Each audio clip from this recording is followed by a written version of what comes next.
est-ce que, aujourd'hui, de dire que je veux m'acheter un 6 logements à Montréal, est-ce que c'est faisable? Moi, je pense que oui. Il faut être toujours créatif, puis vraiment voir ça outside the box, genre. Tu sais, il faut pas se décourager par le prix tout de suite. Oui, OK, la propriété, admettons, je sais pas moi, 6 logements, Montréal-Nord est affiché à 1 million, Ouais. 50 000 de revenus. Des fois, ce vendeur-là, il veut vraiment vendre sa propriété. Des fois, il est peut-être ouvert à dire, OK, donne-moi pas tout l'argent aujourd'hui, mais dans 5 ans, donne-moi une balance. Ouais. Donc, la balance de vente, ça peut être des options, mais ça arrive pas tout le temps. Mais dans le marché où est-ce que tu vois que c'est plus difficile à acheter, c'est vraiment les acheteurs qui sont aguerris qui restent, les gens qui ont plus d'expérience. Ils savent qu'ils peuvent profiter de ce moment-là pour acheter quelque chose à un meilleur prix.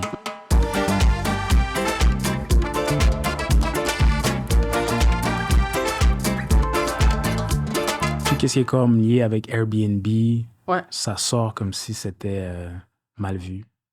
Je sais pas pourquoi. En fait, je sais pourquoi. Bon, côté des logements, il y a une pénurie de logements, puis là, les Ça. propriétaires, ils font du cash. C'est ça. Ils font du cash au lieu d'aider les gens à trouver des logements. Mais Vraiment. entre toi puis moi, c'est une très belle avenue. En tant qu'investisseur immobilier, Ouais. ouais.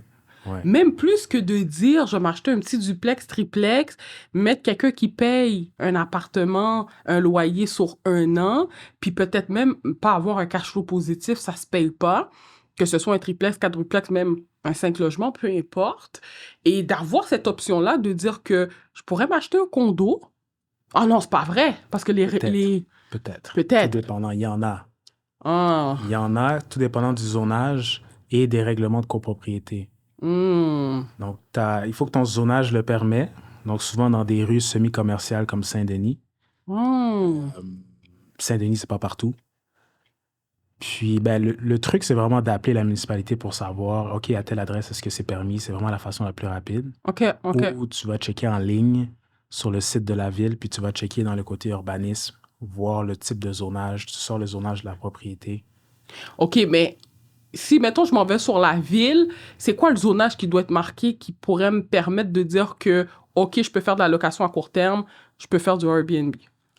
Tout dépendant de la municipalité, souvent, ça va être dans la lettre H ou dans le H7. OK. Qui permet comme des gros logements. Puis là, quand tu vas regarder la définition de H7, tu vas voir que c'est marqué comme hôtel-appartement.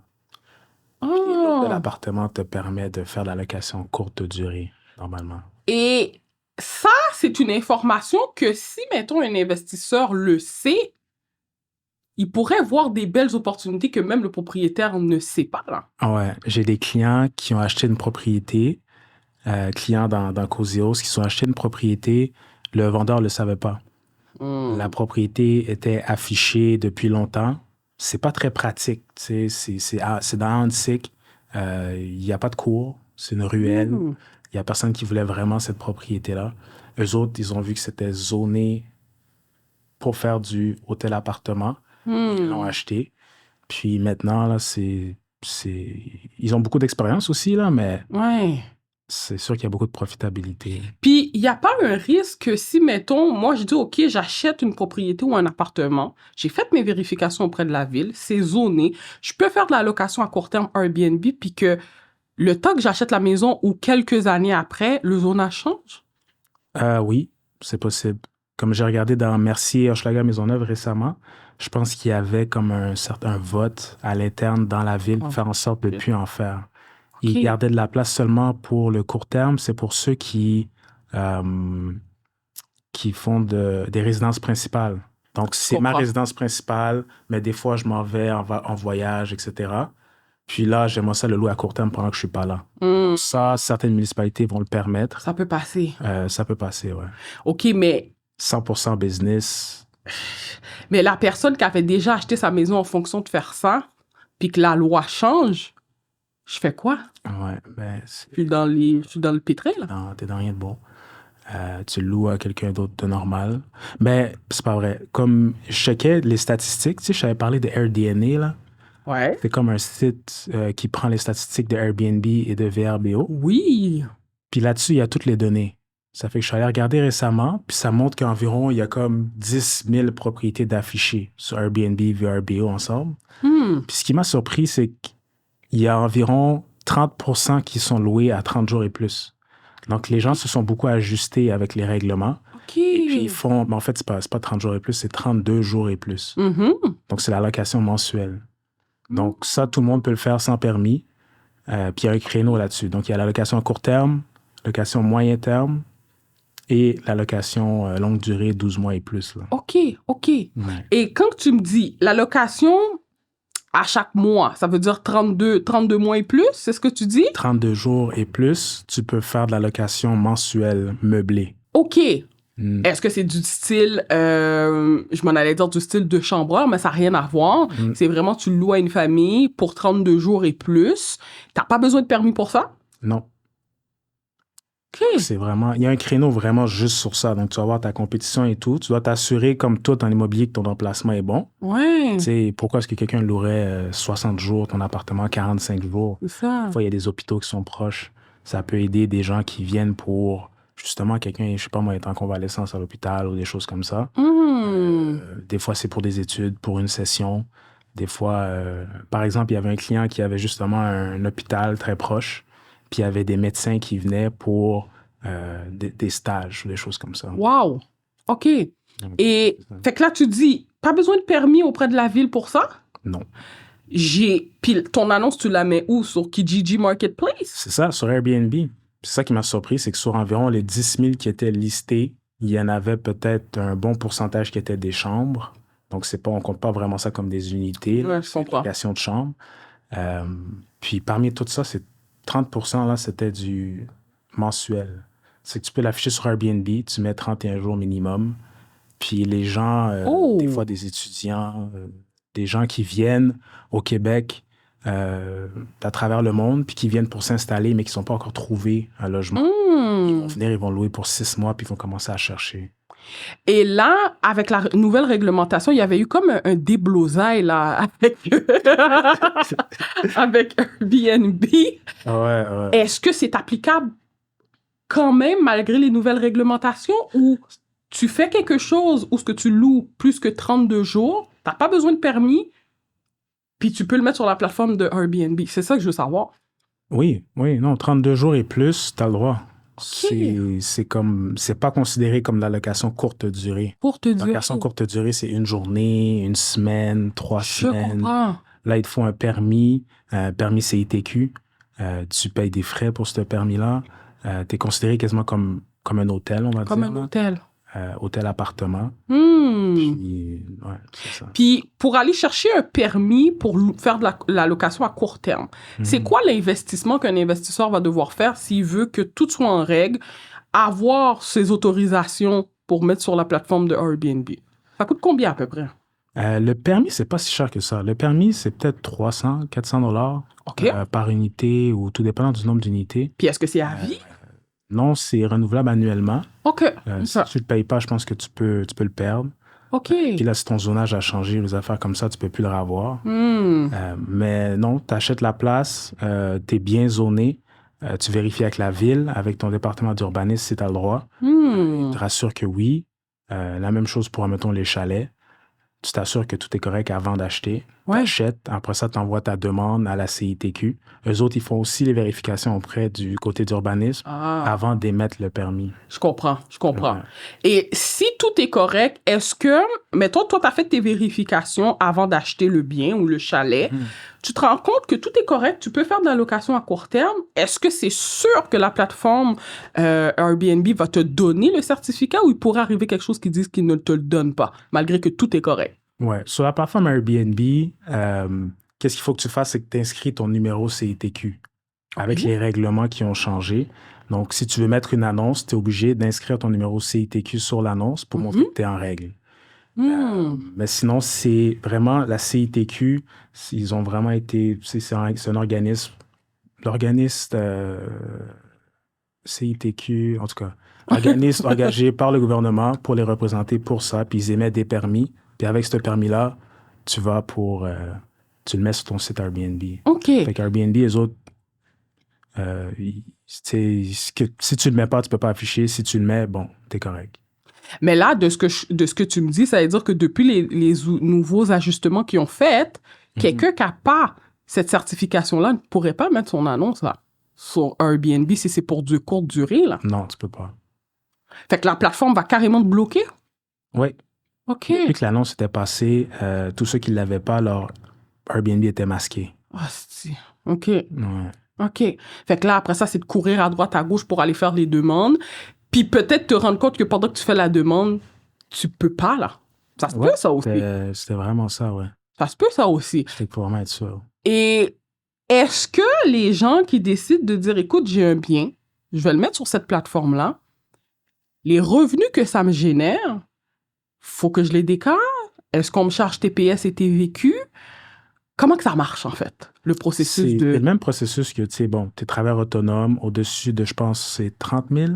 Tu commences à faire la TPS, TVQ, c'est le même processus. Si tu as un Airbnb, tu fais seulement 10 000, mais tu vas le déclarer dans tes autres revenus. Personnels. Tes revenus personnels. Ensuite, si tu comptes dépasser ou si tu vas dépasser 30 000, là, tu prends ta TPS, TVQ au personnel parce que c'est ta propriété qui est sur ton nom. Ouais. Mais là, si c'est une incorporation, là, c'est différent. C'est différent. C'est d'entreprise. Là. Puis, c'est quoi que tu conseillerais à quelqu'un, mettons, qui voudrait se lancer là-dedans? De dire, moi, j'aimerais acheter une propriété spécifiquement pour faire ça. Je veux pas faire de la location à long terme. Ça veut dire avec un bail où ce que les gens restent là pendant 1 an. Moi, là, c'est ça mon créneau. Ouais. Là, ce que je conseillerais, c'est vraiment de bien faire ses recherches. Ouais. D'acheter dans le bon zonage. C'est sûr, courtier immobilier. Courtier immobilier va avoir beaucoup d'informations sur qu'est-ce qu'il faut regarder pour aller chercher le plus de rentabilité. Mais aussi le côté de la spécialisation.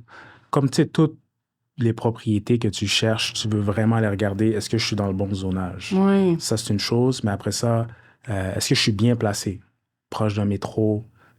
Puis les gens, si c'est pour du Airbnb à Montréal, la localisation est vraiment importante parce que c'est touristique. Oui, c'est vrai. Donc, si tu achètes à une place nowhere, mettons nowhere, pas pour dire que c'est nowhere, mais s'il n'y a rien de touristique, disons que j'achète un immeuble à Pointe-aux-Trembles, puis que je m'attends à faire la grosse argent avec du Airbnb à Pointe-aux-Trembles, tu vas en faire peut-être au mensuel ou des choses comme ça, mais il ne va pas avoir autant de personnes qui viennent de l'international pour te donner de la liquidité là, pour je comprends. rentabiliser ton bien.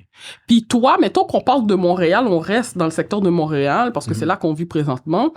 Tu conseillerais aux gens qui voudraient faire de la location à court terme Airbnb d'acheter dans quel secteur?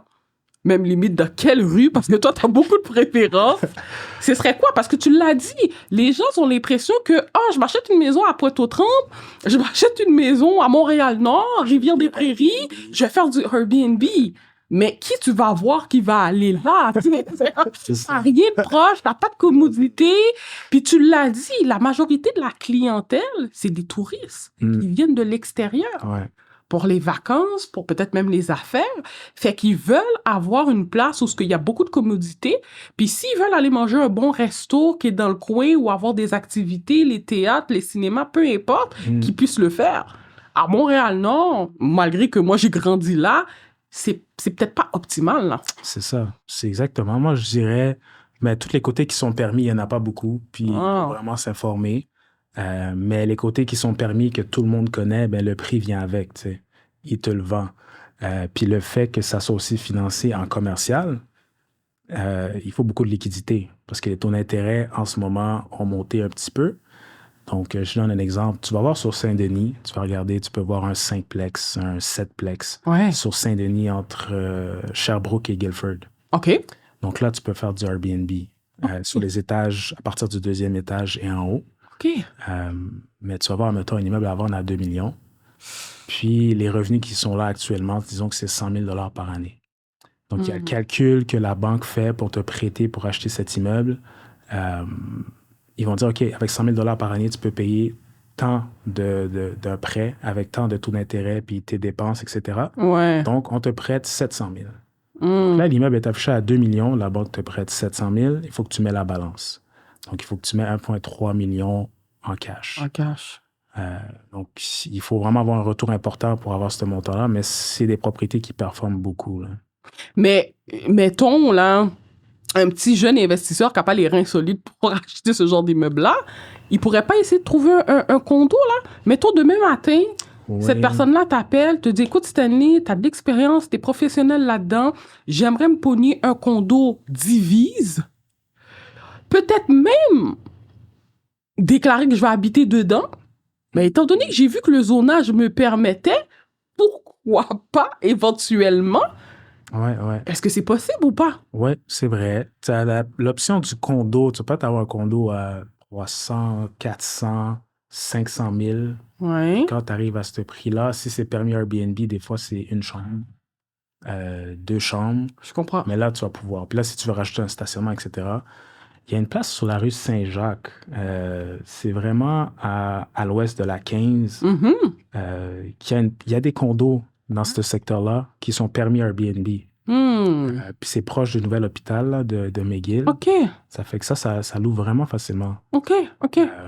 Donc ça, c'est une option. Mais il y a beaucoup de compétition aussi.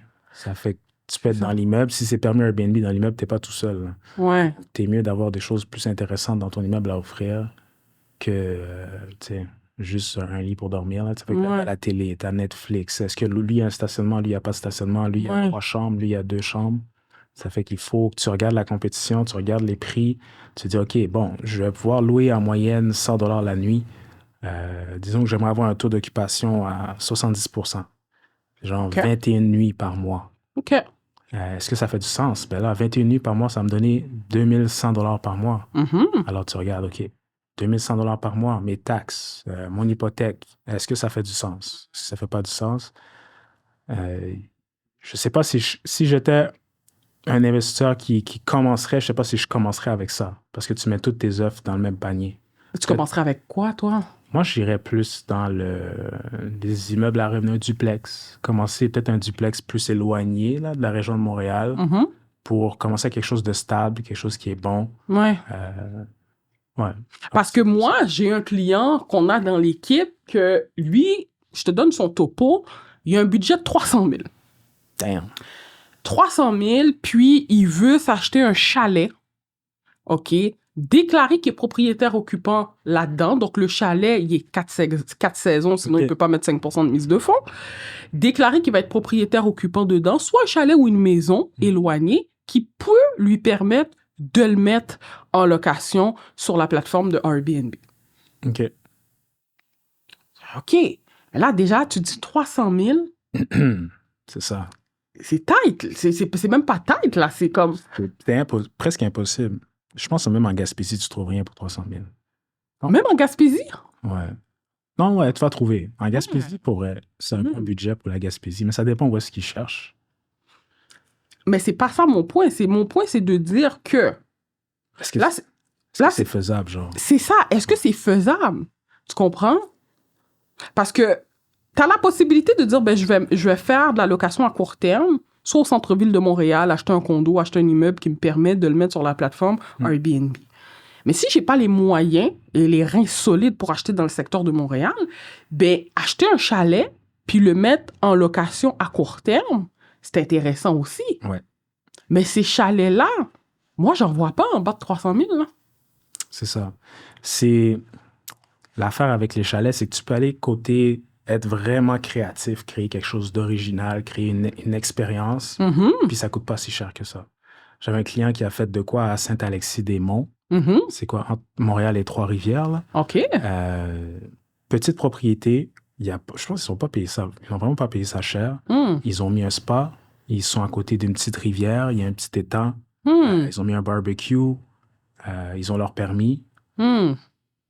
Puis, c'est toujours loué. C'est loué environ 90 $ la nuit, 90 à 120 $ la nuit. Ça fait que... Puis, je pense que c'était dans leur famille. Ça fait que lui, il n'a vraiment pas payé cher. Mais à Saint-Alexis-des-Monts, le côté qui est comme l'envers de la médaille, c'est côté tourisme, parce que les gens qui vont louer des chalets, ils vont venir beaucoup de la ville. Ouais. Fait que quand tu achètes un Airbnb à Montréal, les gens viennent international, ils viennent pour visiter Montréal. Je comprends. Tu achètes un chalet, les gens viennent de la ville. Tu vois les clients Laval, Montréal, etc. Eux autres, pourquoi est-ce qu'ils viennent? Ils viennent pour relaxer. Ils sont pleins du stress, du mouvement de la ville, etc. Ils vont pour relaxer. Ça fait qu'il faut que tu aies aussi des choses à offrir. Je comprends. Donc, si ton budget, c'est 300 000, tu t'en vas dans des places qui sont moins occupées, mais il faut que tu essaies d'être créatif sur comment est-ce que tu vas est original. Un spa, ça peut coûter 5 à 6 000 $. Ça, peut-être un sauna. Tu sais, est-ce qu'il y a des monts proches? Est-ce qu'il y a des sentiers pédestres, des sentiers de motoneige? Il faut vraiment que tu y ailles stratégiquement pour que, des fois, c'est une petite chambre, une affaire pour un couple, puis ça loue, là. Wow. Ça loue, c'est pas trop cher, mais il faut que tu fasses ton étude de marché, dans le fond. Mais ce qui est intéressant dans ce que tu dis, c'est que si un investisseur décide de dire, je vais faire de la location à court terme, faut que tu saches c'est quoi la clientèle cible que tu veux. Ouais. Parce que le chalet, tu l'as dit, ça sera pas un personne internationale qui va débarquer, là. Tu comprends? Ça risque peut-être... Il y en a qui font des fois, mais effectivement, ouais. Il y en a qui font, OK, moi, je m'en vais en ville. Après ça, on fait un petit tour dans un chalet. Après ça, on va voir Québec. Après ça, on s'en va. Il y a du monde qui font le tour du Québec comme ça. Mais la majorité, comme tu dis, ouais, c'est ça. Ville, ouais. Parce que, tu sais, ton budget, il est limité, il est à 300 000. Tu veux... Parce que moi, j'ai l'impression qu'il y a beaucoup de gens qui veulent se lancer là-dedans, mais ils savent pas vraiment dans quoi qu'ils s'embarquent. Ouais. La complexité. Ils s'attendent à des revenus phénoménaux, mais ils ont même pas bien ciblé c'est qui allait venir louer leur affaire qui est peut-être dans un trou perdu. Ouais. Tu comprends ce que je veux dire? C'est dangereux. Je suis comme quête. J'ai une référence. Elle a fait quelque chose de super. Là. Elle a rénové un chalet. Elle était pour rester en haut. Elle voulait faire le chalet en bas. C'était un beau loft, tout rénové. Accès sur le bord d'une rivière. Spa. Refaites la véranda en arrière, etc. Je suis arrivé là, j'étais surpris. En plus, c'est quelqu'un de la communauté haïtienne. Wow. Là, j'étais comme, wow, tu sais. Puis, arrivé pour comme le client, je lui ai dit la première chose, OK, appelle la ville pour savoir si tu peux avoir un permis. Appelle la ville, non, c'est minimum 2 mois. Fuck. Elle est comme, merde. Tu sais, faut que tu fasses ton due diligence avant. Mais il reste que la place. Je dirais le conseil, si tu vas acheter quelque chose pour 300 000, je pense que tu peux avec 5% de mise de fonds, là, comme résidence secondaire. Oui. Mais achète-le en te disant dans ta tête, OK, si j'arrive pas à le louer, je suis capable de le payer moi-même. Je suis capable de vivre avec cette hypothèque de plus, tu comprends? Ouais. Vas-y avec le worst scénario. Ouais. Je m'achète une résidence. Il y a du monde qui ne loue pas leur résidence secondaire. Là. Ils l'achètent pour eux, pour aller relaxer. Je comprends. Si mais si c'est pas ça le but de l'investisseur, j'achète l'affaire, c'est pour que ça soit rentable. Fais une bonne étude de marché. Mais tu sais, si tu fais à côté d'un mont, comme je disais tantôt, des sentiers, avoir un spa, là, le prix monte. Ben oui. C'est l'emplacement, mettons, à côté de Saint-Sauveur, Mont-Tremblant, c'est comme... C'est pas donné, non? Ça fait mais c'est faisable. Et toi, pourquoi tu as décidé de partir? Parce que ce que les gens savent pas, c'est que tu es autant courtier immobilier, multilogement chez PMML, mais tu as aussi une business à toi que tu avais avant même d'être courtier immobilier. C'est ça. Il y a tout ce qui est la gestion, justement, de toutes les personnes qui veulent mettre leur maison, leur chalet, leur condo sur Airbnb, qui veulent faire de la location à court terme. Tu es vraiment spécialisé là-dedans. À tel point que je pense même que t'en rêves puis que t'en dors. Ouais, c'est exactement ça. Fait que, pourquoi t'as cette passion-là? Ça vient d'où? Damn. Pour vrai, là, j'ai commencé... je suis sorti de l'université, j'ai étudié en génie informatique, j'ai pas trop aimé. En fait, j'ai fait ça pour vraiment impressionner mes parents. Ah ouais? Ouais, je suis arrivé, mes parents étaient comme, tu sais, t'es pas bon à l'école. J'étais comme, oh yeah. I'm gonna show you. Je vais faire, là, j'ai sorti le livre, là, des métiers, là. C'est lequel qui est le plus cher, là. Oh, ingénieur informatique. Là, je suis comme, OK, let's go. Puis là, je suis allé, puis là, je suis comme, OK, ingénieur informatique, c'est pas des jokes. J'ai pas trop aimé. Puis là, j'ai fini par revenir à Montréal parce que j'étais allé étudier à Québec. À Montréal, j'ai eu une référence pour aller travailler dans l'immobilier. J'étais agent de location. OK. Puis là, je louais des appartements, puis je faisais de l'administration. C'était un immeuble de 450 logements à Saint-Léonard. Oh, wow. Puis là, c'est ça, je faisais de la gestion, beaucoup des problèmes, tu sais, dans ce temps-là, il y avait des punaises, des chalets, c'est des appartements pas trop chers. Mais bon, ça fait que l'environnement, des fois, était très négatif. Le locataire, tu sais, quand ils viennent voir le côté administration, c'est pour se plaindre. Ça fait... Mais en tout cas, il y a un jour... la gestionnaire, elle vient, t'es comme, hey, good job, l'équipe, vous avez récolté presque tous les loyers. Ça revient à comme 430 000 $ pour le mois. Là, je fais de comme. J'aimais pas trop la job, là. Moi, j'étais comme 430 000 pour le mois. Là, ça fait comme ding, ding, ding. Ouais. OK, l'immobilier, c'est pas des jokes. Là, j'ai commencé à me concentrer. Comme, hein, OK, là, j'ai commencé à regarder les documents, vraiment à m'impliquer. Puis, de fil en aiguille, ben, c'est ça. Je suis devenu... j'ai changé de place. Je suis devenu gestionnaire par intérim d'un autre bloc, un 150 logements. Ça s'est bien passé. On m'a envoyé comme aux Pyramides. Wow. Tu sais, les Pyramides à côté du stade olympique. Oui. Ouais, là, je faisais de l'administration là. OK. Il y a comme 1000 logements. Donc, il y avait une équipe qui était vraiment super.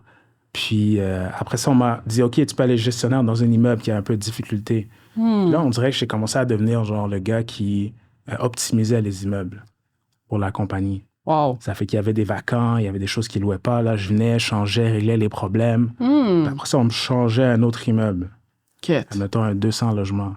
Puis là, avec cette expérience, je fais comme, wow. Puis là, il y avait l'affaire d'Airbnb. J'ai parti d'une compagnie avec cette même logique, cette discipline de gestion. J'ai parti de cette compagnie-là. Nice. Puis c'est ça. Ça fait que j'ai commencé à avoir des propriétés. J'ai rendu à 35 propriétés en gestion. Wow. Puis ça fait que je l'ai vraiment systématisé, cette compagnie-là, trouvé des employés, etc. Puis cette même amour du côté multilogement est resté. Ça fait que j'ai fait comme, wow, je voyais beaucoup PMML en ligne. Puis j'ai été contacté aussi par Patrice. Puis le côté commercial, ça a toujours été dans moi. Ça fait que j'ai décidé de retourner là-dedans, d'aller du côté vraiment multilogement, propriété à revenus. J'avais déjà cette expérience-là. Cette expérience-là. Et aujourd'hui, avec le marché actuel, les taux d'intérêt, les prix des immeubles, est-ce que c'est encore réaliste, là, pour un jeune ou même n'importe qui aimerait se lancer dans du multilogement, de dire, je vais pouvoir acheter un immeuble qui a de l'allure, là, avec les prix, avec les loyers qui sont pas nécessairement intéressants. Est-ce que, aujourd'hui, de dire que je veux m'acheter un 6 logements à Montréal, est-ce que c'est faisable? Moi, je pense que oui. Il faut être toujours créatif puis vraiment voir ça outside the box, genre. Il faut pas se décourager par le prix tout de suite. Oui, OK, la propriété, admettons, je sais pas moi, 6 logements, Montréal-Nord est affiché à 1 million, 50 000 de revenus. Des fois, ce vendeur-là, il veut vraiment vendre sa propriété. Des fois, il est peut-être ouvert à dire, OK, donne-moi pas tout l'argent aujourd'hui, mais dans 5 ans, donne-moi une balance. Donc, la balance de vente, ça peut être des options, mais ça arrive pas tout le temps. Mais dans le marché où est-ce que tu vois que c'est plus difficile à acheter, c'est vraiment les acheteurs qui sont aguerris qui restent, les gens qui ont plus d'expérience. Ils savent qu'ils peuvent profiter de ce moment-là pour acheter quelque chose à un meilleur prix. Un meilleur prix. Mais c'est sûr qu'avec les taux d'intérêt, il faut plus de liquidité. Là, c'est ça. Mais on parlait justement, il n'y a pas si longtemps, tu me disais que tu as aidé un investisseur de l'étranger à acheter quoi? 6 logements, 6 logements? Et deuxième en train de terminer, là. 6 nice! Puis, il l'a acheté à Montréal. Des chiffres qui sont quand même pas si pires quand même.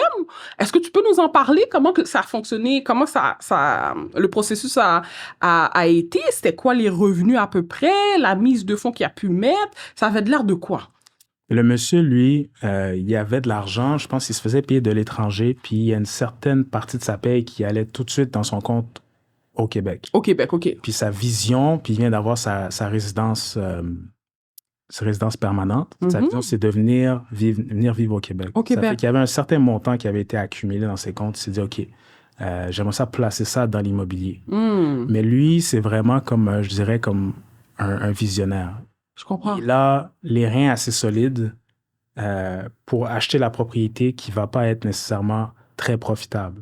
Mais il voit que, OK, 5,5 à 850 $. Cette année, c'est combien un 5,5 habituellement? C'est peut-être le double. Ah, OK.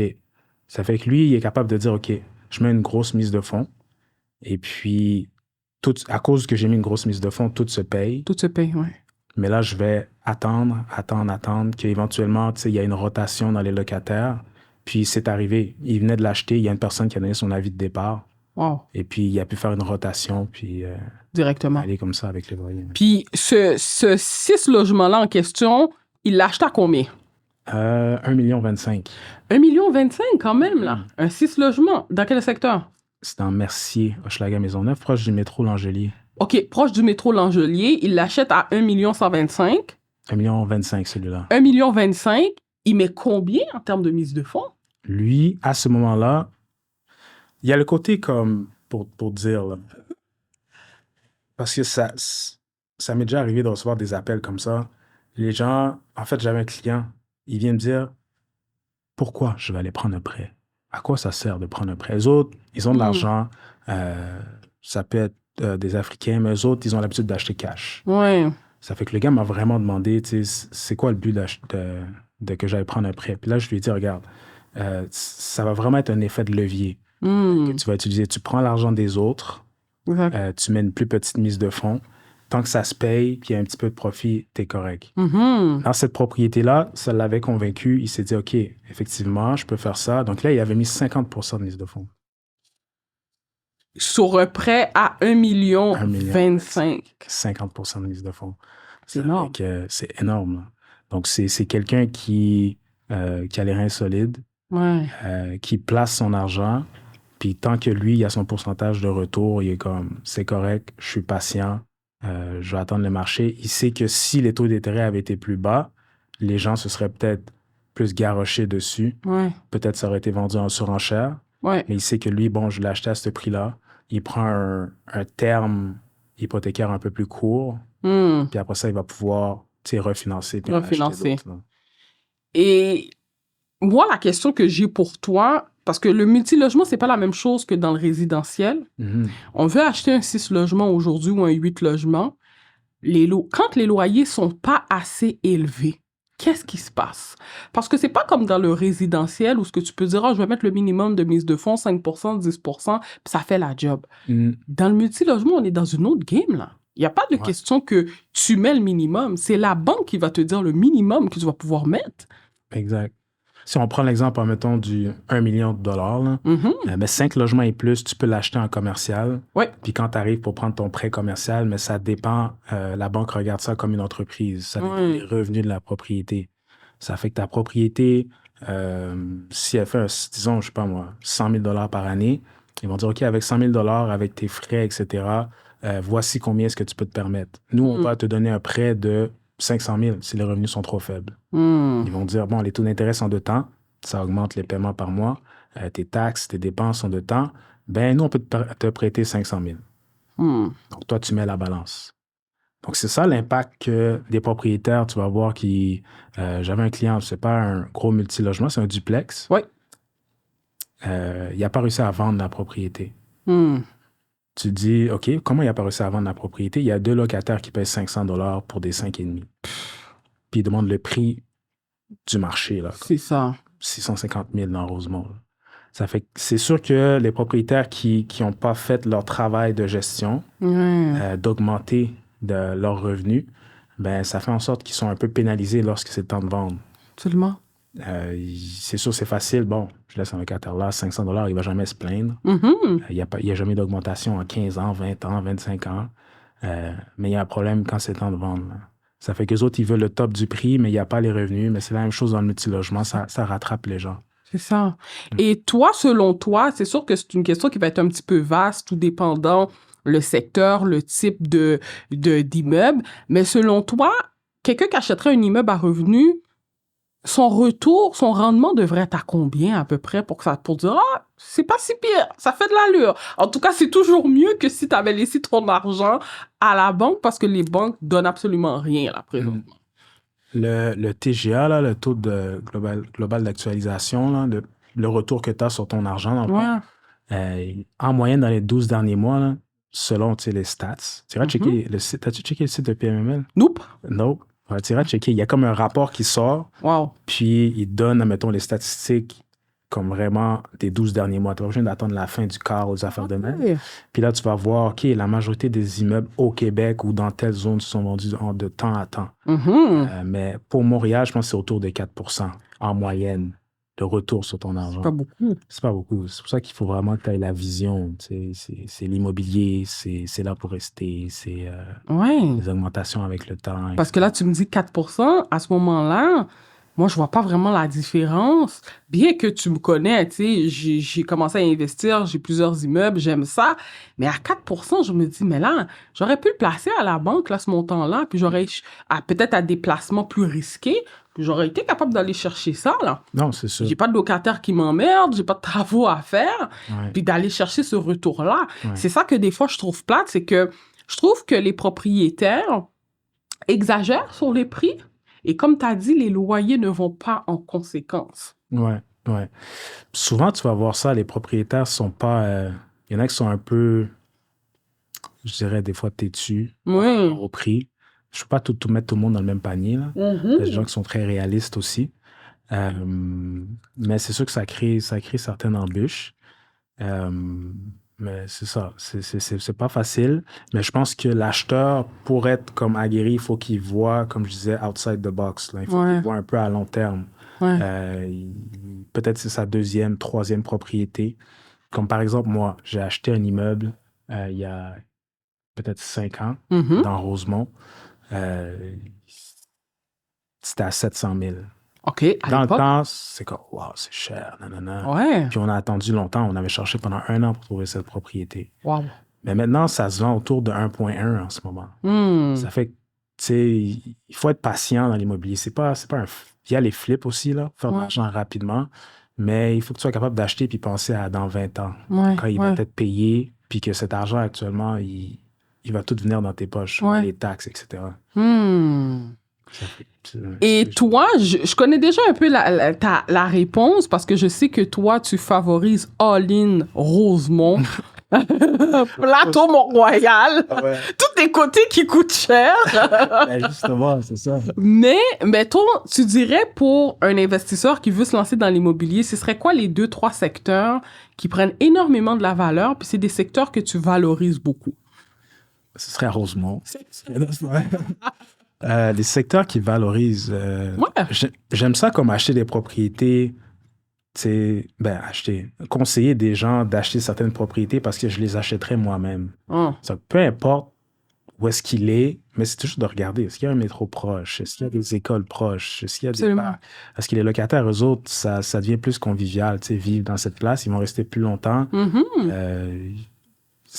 C'est vraiment ça que je regarde. Comme on est en train de magasiner avec des clients en ce moment, un 5 logements. Je pense que c'est dans Terrebonne. Mais il est super bien placé. Il est proche de Montréal. Il est proche de la 25. Les revenus sont pas trop pires. Des revenus trop bas, moi, je déconseille. Parce que selon moi, c'est comme des bails à vie. Là. Les gens vont juste rester. Mais au-dessus de 700 $ pour un 4,5, là, tu peux dire, OK, je sais jamais, peut-être que cette personne-là va finir par s'acheter une maison, puis elle va partir, ou des choses comme ça. Donc, c'est ce que je conseillerais, c'est vraiment de faire ton étude de marché, la même chose avec les Airbnb, voir qu'est-ce qui approche, voir si quelqu'un voudrait vivre là pendant longtemps, etc. Puis même la grandeur des logements, est-ce qu'il y a une certaine diversité?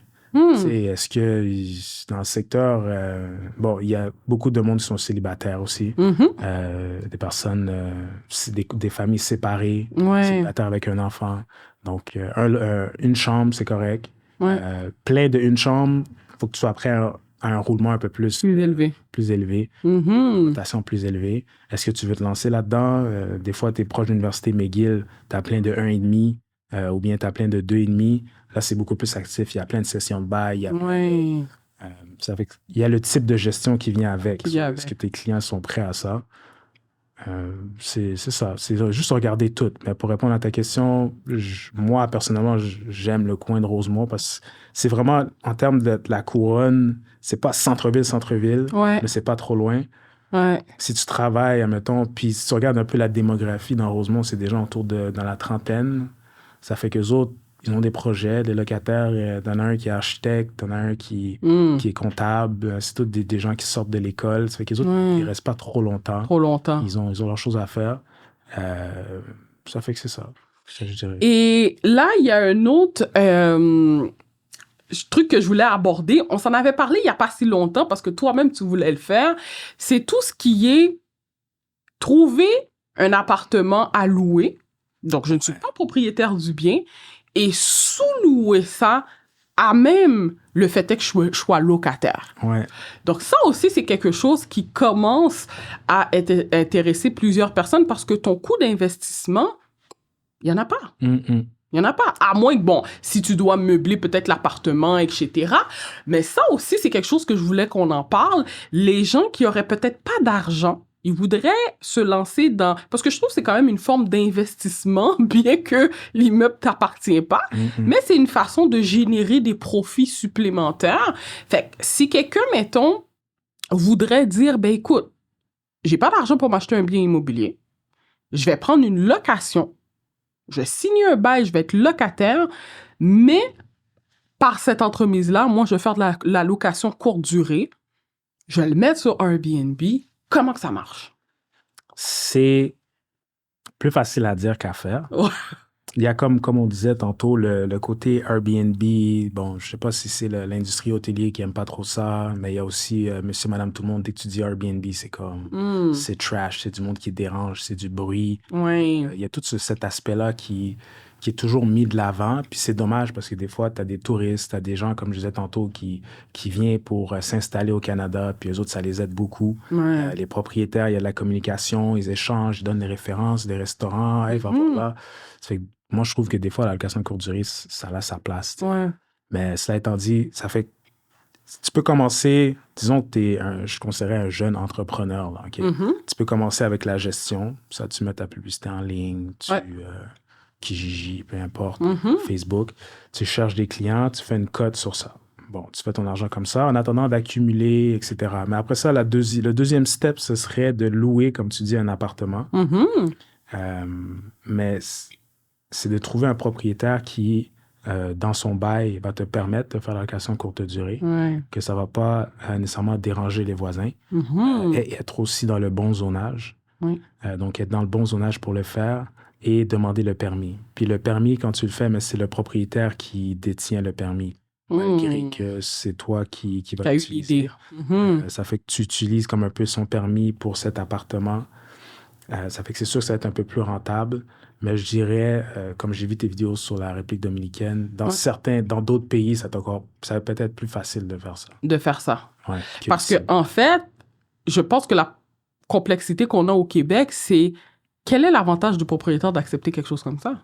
Moi, j'ai mis mon annonce pour te louer mon appartement, mon 5,5 à 1 000 $. C'est ça que je veux. Je veux pas que tu viennes me dire que tu veux faire de la sous-location en bas de moi, puis t'as comme ce feeling de dire « Shit, le gars, il fait de l'argent sur ma tête. » Ouais. Non, c'est vrai. C'est vrai. Leur avantage, c'est que l'appartement va être loué plus cher. Il y a du monde. Il y a des compagnies, ils ont des centaines de logements, ils ont tous des permis, puis c'est juste ça qu'ils font. De la sous-location. Ils vont voir les propriétaires. Regarde, ton 4,5, normalement, tu l'aurais 1200. Je te loue à 2005. Propriétaire, là, il est rendu à un certain âge. Sa propriété est gérée par des professionnels. Et c'est légal, tout est correct, il n'y a pas de problème. Lui, il est vraiment comme... je fais 1 000 $ de plus que qu'est-ce que je ferais avec quelqu'un d'autre. Avec quelqu'un d'autre, je comprends. Mais le jeune qui s'embarque dans ça, est-ce que lui, il a les reins solides pour dire qu'il veut faire ça? Offrir plus au propriétaire que ce qu'il demandait? Parce qu'il y a quand même un risque là-dedans. Il faut que tu fasses tes calculs. Exact. Parce que c'est pas vrai que moi, à la fin du mois, je te paye 2 000 $, puis c'est même pas ça qui rentre dans mes poches. Il faut que tu fasses tes calculs. Tu comprends? Ouais. La grosse compagnie de gestion, peut-être qu'elle peut se permettre un petit peu plus de risques, que peut-être un mois, elle va perdre, mais sur le long terme, parce qu'elle en a beaucoup, elle peut jongler avec ça puis compenser avec ça. Mais la personne, là, le petit cul là, qui s'embarque dans ça, là, je sais pas, là. Non, je sais pas. Une fois, on me l'avait proposé. On me l'a déjà proposé. Ça fait plusieurs années. Le propriétaire est comme, OK, lui a essayé de faire du Airbnb. Il est comme, bon, c'est un peu difficile, la gestion et tout et tout. Il me dit, est-ce que tu serais intéressé à louer mon appartement à 3 000 $ par mois? Là, je suis comme, OK, c'est dans le plateau. Je suis comme, oh, wow, quelle belle opportunité. Là, j'y vais. L'appartement est nice. Check le zonage, check l'adresse, t'as pas le droit, si, ça. Je suis comme, non. Non, c'est ça. Pour moi, ça ne m'intéressait pas parce que je sais qu'à un moment donné, ça allait me revenir en arrière. De 1 à 3 000 $, c'est peut-être limite l'argent que tu vas faire ou juste un petit peu. Ça fait c'est ça. Il ne faut pas que ce soit trop cher. C'est ça. Ça fait qu'il faut que tu saches. Il y a combien de chambres, combien est-ce que c'est loué. En moyenne, il y a combien de visiteurs qui viennent par voyage pour savoir, mettons, tu loues en République dominicaine, tu regardes, Ah, OK. République dominicaine, il y a, sur Ouais. AirDNA encore, il y a 6 personnes en moyenne par réservation. Hmm. Donc, idéalement, je devrais avoir 3 chambres parce que la moyenne des gens qui viennent, ils sont 6. On va OK. mettre 2 par chambre, puis en moyenne, Exact. il reste une semaine. Hmm. C'est rare, tu vas en République dominicaine pour 2 jours. Pour 2 jours, ouais. Ça fait que tu essaies d'ajuster. Si tu vas pour la location, OK, vas-y, mais cherche une location qui répond à la demande. Ouais. C'est sûr que tu vas pas être dans le trouble. Puis être sûr que ton pourcentage de location soit élevé. Ouais. Pas juste 50% dans l'année, mais idéalement, on aimerait aller chercher peut-être un 70, 80, même 90. Est-ce que même 100% c'est possible dans certains Oui, cas? on a déjà atteint ta Wow! gestion 100%, tout un mois, tout loué, Loué. back à back. Mais des fois, c'est comme quand tout est loué dans tes affaires, ça peut aussi vouloir dire que tu loues pas assez cher. Ah. Fait que c'est la même chose. Ben, en ce moment, c'est une crise de logement. On peut pas dire que Ouais, l'appartement est loué parce que tu loues pas assez cher, mais dans le côté de location courte durée, il faut essayer d'ajuster tes prix pour savoir il est où le sweet spot que les gens ils disent OK, ça vaut la peine ou ça vaut pas la peine. Puis est-ce que toi, tu fais ça dans ta business pour tes clients? Ouais. Ok. Je t'ai dit toujours, je veux jamais laisser de l'argent sur la table. Ça fait que je commence toujours un peu aussi quand on vend des maisons, tu sais, des propriétés, des plex. Bien On sûr. va commencer au prix qu'on pense que ça va vendre, vu d'un acheteur, mais on commencera pas à un prix qui est comme vraiment trop bas. OK. Si tu fais ça, tu l'as perdu. La personne l'a loué ton appartement, puis tu as perdu le potentiel de l'argent que tu aurais pu faire. Que tu aurais pu faire. Mais si tu le mets un peu plus cher, puis tu descends lentement, parce que les dates sont éloignées, là, Ouais. t'es pas vacant là, en ce moment. Tes dates sont vraiment éloignées. Éloigné. Puis là, tu es capable de dire, OK, bon, je le baisse un petit peu, puis après ça, oh, une réservation, 2 réservations. Ou bien il n'y en a pas, puis les gens commencent à poser des questions, puis ils disent, est-ce que tu pourrais me faire un prix? Là, tu es comme, OK, je suis encore trop cher. Puis là, tu baisses, puis là, tu as le sweet spot. Puis on peut faire ça sur la plateforme. Ça veut dire que si moi, je vois un appartement qui m'intéresse, que j'aurais voulu louer, je peux envoyer une note au propriétaire de dire, regarde, tu l'as mis à 150 $ la nuit. Moi, je suis prête à te donner 100. Oui, oui. Oh, wow! Les gens, pas tout le monde, mais les gens, ils négocient pour vrai. Oh, wow! Ouais. J'ai quelqu'un, je pense, on a un client, c'est à Villeray, 32, lui, c'est dans un condo, OK. 32 nuits et plus. Puis la personne, bon, on l'a affiché à comme 4000. C'est un beau condo loft récent, construction récente. On l'a affiché à 4000 par mois. La personne est comme, hey, je viens pour voir la famille, blablabla. J'aimerais ça louer à 3007. Hmm. On envoie un message au propriétaire, OK, pas de problème. Puis On peut l'avait il a accepté. sauvé 300 plus. OK, OK. Et comment que tu vois les choses, l'avenir avec toute cette plateforme-là qui a quand même pris beaucoup d'expansion? Est-ce que tu penses que ça peut être une belle avenue pour un investisseur immobilier de diversifier, c'est-à-dire, j'ai des immeubles à revenus, mais j'aimerais essayer d'avoir peut-être une location à court terme, courte durée. C'est ça. Des fois, tu peux pogner la piqûre parce que t'as tes logements, OK, ils sont comme ça. Puis là, tu commences à regarder les revenus des propriétés. Ben oui. Ben, les propriétés, comme on disait tantôt, ceux qu'on sait que tu peux faire du Airbnb sont toujours plus chers. Plus cher. Mais oui, je conseillerais parce que ce qui est nice, c'est que tu as toujours plusieurs portes de sortie. T'es comme, tu commences court terme, j'ai mon permis, yes sir. Puis après ça fonctionne pas, je peux aller mensuel. Ça fonctionne pas, je peux le louer à quelqu'un. À quelqu'un. C'est que tu as toujours plein d'options. T'es jamais comme, t'as pas vraiment les à ça. Ouais.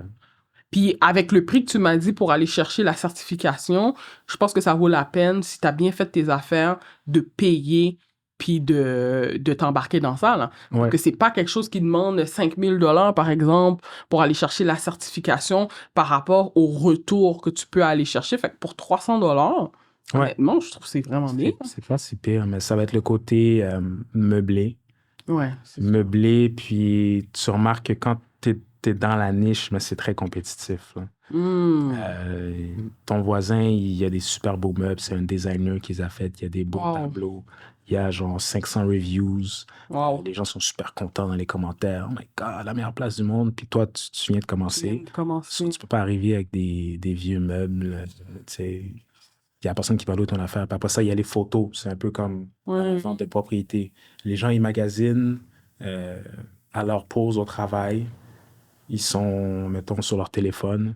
Ah oui, c'est vrai, on s'en va en voyage dans 3 mois, il faut que je check d'Airbnb. Là, c'est celui qui est vraiment le plus tape à l'œil Qu'ils vont prendre. Ça fait que tu arrives, tu essaies de placer vraiment tes photos pour faire en sorte que, comme quand tu déroules ça, la personne, c'est comme ça, elle a l'impression de marcher dans la place, elle voit des belles photos, des beaux meubles, la belle décoration. Puis après ça, elle check les commentaires, clique sur réserver. Et elle pose une question. Ça fait que, oui, c'est pas très facile, en fait. C'est juste de vraiment rentrer, de bien meubler. Des fois, il y a des propriétaires, tu peux être créatif. Tu as juste 2 chambres, tu vois que la moyenne des gens, c'est 6. Ta chambre est assez large, tu mets 2 lits queen dedans. Ça fait comme un peu hôtelier. Ouais. Tu peux faire un livre de bienvenue, un livre que les gens puissent écrire d'où ils viennent. Wow. Ça fait que les gens, après quelques années, ils lisent ça et tout. C'est intéressant. Ça fait que des fois, il y a des hamacs, des sortes d'affaires. Oui. Et est-ce que toi, dans ta compagnie, tu t'occupes de tout ça pour tes clients? C'est vraiment ma gestionnaire. Elle est vraiment sharp. Puis les clients, ça va aussi avec leur budget. C'est ça. Je me rappelle, il y a quelques années, il y avait un client, il y avait un 2 chambres.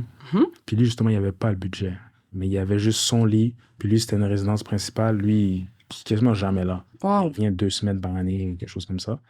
Ça fait que lui, il y avait juste sa chambre qui avait un lit.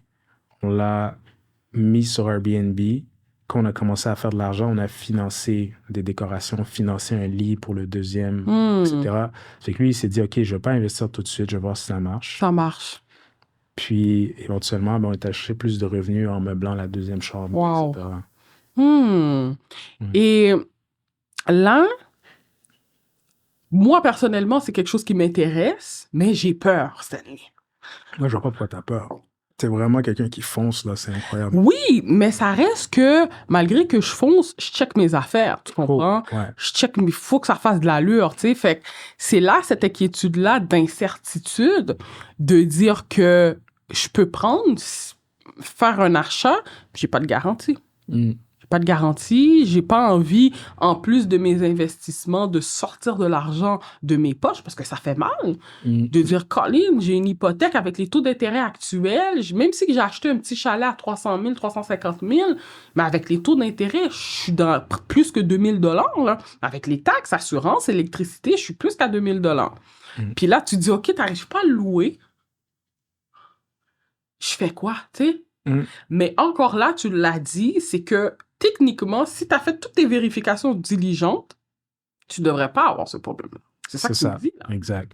Puis il y en a même qui vont, comme je disais, les différentes options. Il y en a qui vont faire leur vérification diligente pour quasiment toutes les options pour être sûr que ça matche tout. Ça marche, OK. C'est bon, OK, si j'arrive pas à faire du Airbnb, ben je vais faire ça. Mais si je fais ça, je vais pouvoir le louer à temps, je vais pouvoir faire ci, ça, il va me rester temps. Si je le loue à long terme, je vais le louer à temps, est-ce que ça fait du sens?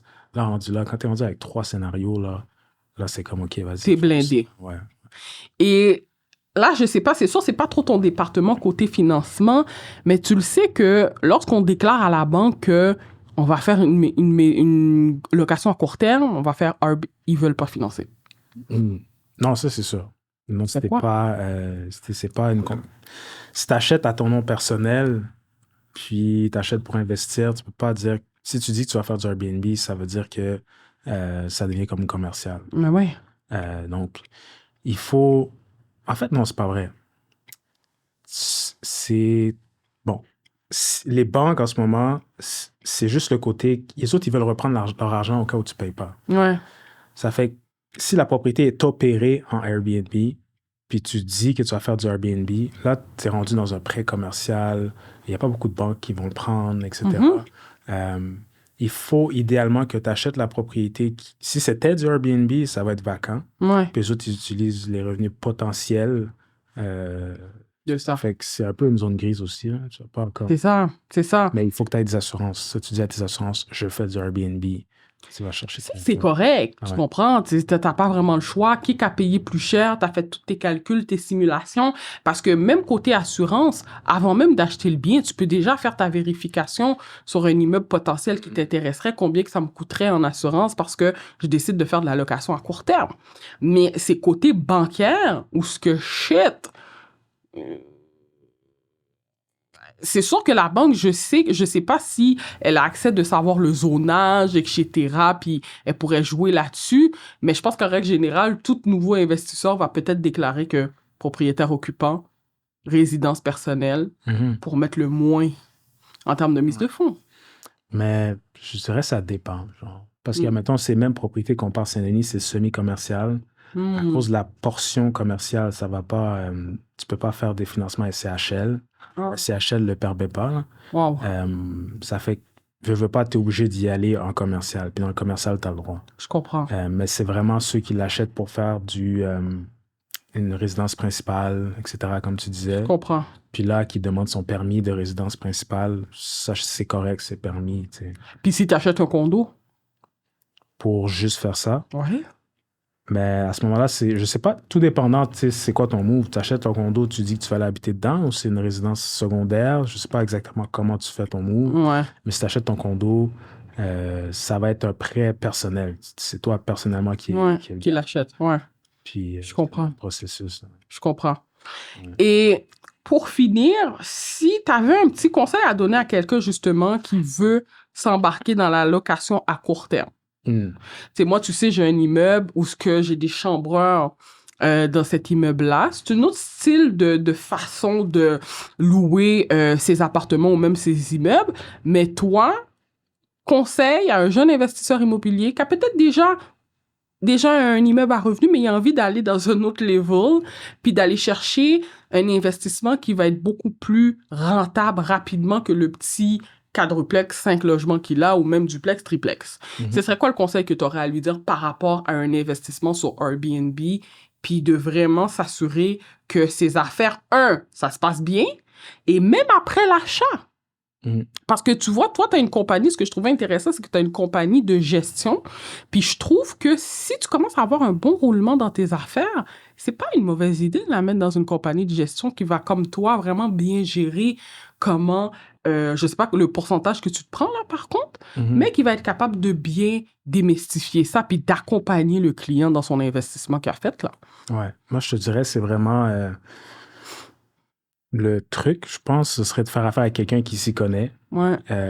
C'est comme mes clients, j'en ai qui m'appellent, qui sont intéressés à en chercher. Il y a des propriétaires que je sollicite, que eux, c'est ça qu'ils cherchent aussi. Donc, c'est vraiment le côté conseil. Ouais. Donc, je dirais, premièrement, c'est de faire affaire avec un professionnel qui est dans le domaine. Il y a certains courtiers immobiliers qui se spécialisent là-dedans. Donc là, ça va déjà te sauver plein d'étapes. Bien sûr. De recherche, etc. Ensuite, c'est de faire les vérifications pour savoir si ton zonage est correct. Puis après ça, ton étude de marché pour les revenus. Par rapport à tes dépenses, etc., combien est-ce que ça va te rapporter de revenus et est-ce que ça fait du sens? Puis c'est quoi le pire des scénarios? Fait que j'avais un de mes clients qui était comptable, puis lui, il avait fait bon scénario, moyen scénario, pire scénario, tout dans un Excel. Wow. Ça fait que... Ouais, lui, il était sharp. Ben oui, oui. Mais c'est pas mal ça qu'il faut faire si tu veux diminuer ton risque. Là. Ça fait qu'il faut que tu calcules, bon, les meubles, combien est-ce que je vais meubler? Peut-être 15, 20 000 par appartement. Les électroménagers, si les appartements que je dois rénover, combien je vais faire pour les rénovations? Est-ce que je vais mettre... Ouais! C'est ça, t'as dit que faire ça, ben après ça, bon, je mets une clim... Est-ce que je ne mets pas de clim? Ouais, c'est fou. Qui va venir de la bourgeoisie payer 300, 400, 500 $ la nuit pour ton logement sans clim? C'est ça. Oublie ça, la personne va partir la même soirée. Ça fait qu'il faut vraiment que tu donnes... Parce que tu es en compétition avec les hôtels. Tu vois, aux hôtels, au centre-ville à Montréal, là, c'est sharp, c'est beau, c'est propre. Ouais. Ça fait que si quelqu'un est pour venir louer ta place, la différence, c'est qu'il veut vivre comme un Montréalais. Il veut avoir l'expérience, pas être dans un hôtel puis toujours aller manger dehors, revenir. Il prend l'Airbnb pour avoir comme l'expérience d'un Montréalais à ce moment-là. Il veut sortir, aller faire l'épicerie, il va aller prendre son café, il veut parler à monsieur, madame, tout le monde, aller au parc, peu importe. Il veut vivre comme un Montréalais. Ça fait que si tu veux donner cette expérience, la compétition est vraiment féroce. Fais ton calcul selon le worst scénario, puis prépare les rénaux, prépare les... puis aussi, bon, les coûts de gestion aussi sont à calculer. Parce que tu es rendu dans l'hôtellerie. Ça fait que papier de toilette, literie.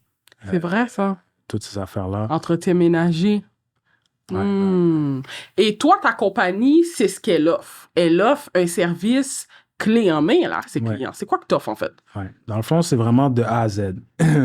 Cosios, les gens, souvent, ils n'ont pas de temps. Ils ont leur vie, ils font leur affaire.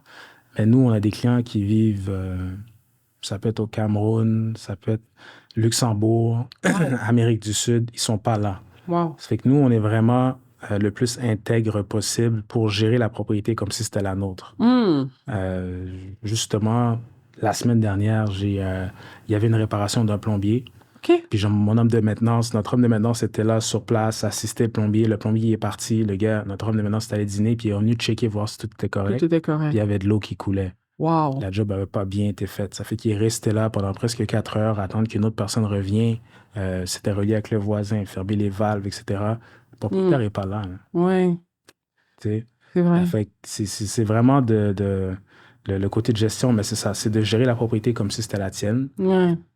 Puis, ben, si quelqu'un ne veut pas engager un gestionnaire, tu peux le faire toi-même aussi. Là. C'est Tu sûr. peux être un peu plus profitable, mais ça dépend de ton Style de vie. De ton style de vie. Est-ce que tu as le temps pour ça? Ouais. Tu peux recevoir un appel à 2 h du matin, la clé ne marche plus. Tu peux, comme ça peut super bien se passer. Ouais. Qu'est-ce qu'on offre aussi? Ben, il y a la gestion des prix. Connaître les prix, connaître les journées. Si tu es au centre-ville, c'est quand, bon, la F1, Oshiaga, des festivals. Ça fait qu'il faut que tu adaptes les prix pour optimiser le plus possible. En fonction de ça.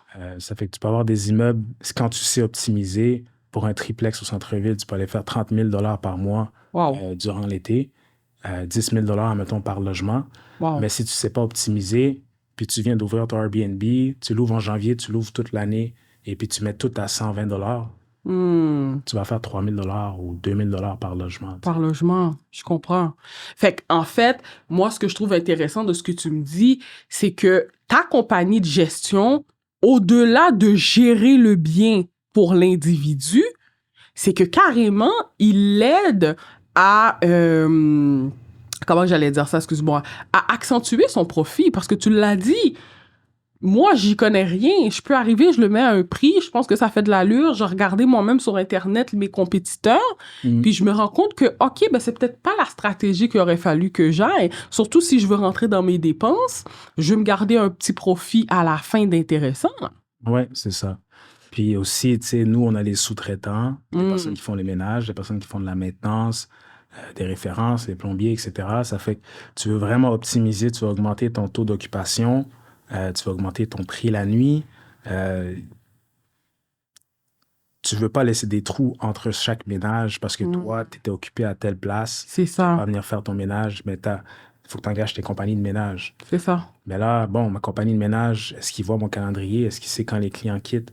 Mais là, il te faut un système, une plateforme de gestion pour que tout soit systématisé. Mais la personne, elle vient faire le ménage à telle heure. Il y en a un autre. Il y en a un autre qui se fait en même temps. Est-ce que j'ai le temps de faire l'autre en même temps? Moi, quand j'ai commencé, je commençais tout seul. Là. J'étais gestionnaire, quand je te disais.